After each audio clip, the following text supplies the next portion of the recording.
All right, welcome to week 8. This week we are looking at the relationship between the president and the media. I think there are three kind of principal aims that we're looking to learn and to master this week. We want you to be able to understand the nature and the structure of presidential relationships with the media. When you look at the executive branch, especially that part of the executive branch immediately proximate to the president, the White House staff, a lot of the work that's being done in the White House is essentially message control.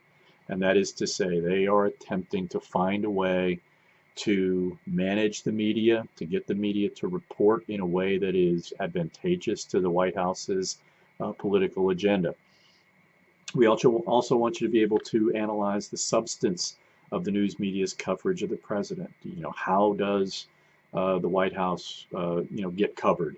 What is the role of the White House press corps, for example?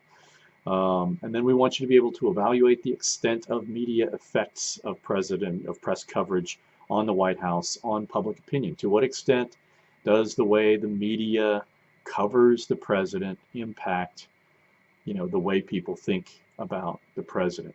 This is especially important when you're looking at this particular president, because Donald Trump has gone out of his way to characterize the media as the enemy of the people and as an adversarial. That kind of adversarial relationship is not unique in the history of American executives, but the intensity of it is, and the uncompromising nature of Trump's antagonism. Even Nixon, I think, had a better relationship with the press than this current president has.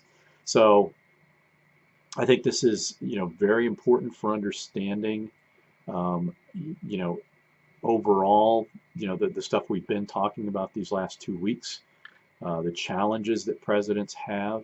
If Richard Newstead is right and presidential power is the power of persuasion, it's really difficult to lead when at least a third of the public is innately and unpersuadedly hostile to what it is that you want to do. And that's really where we're at right now.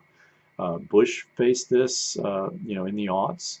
Obama faced it in his 8 years in office, and Trump is certainly confronting it now. I've had people, in our forums say, well, why don't we just let him build the wall if he thinks that's going to work? That there's, what's the harm in having a wall? Well, there are harms, and I think we ought to be aware of that.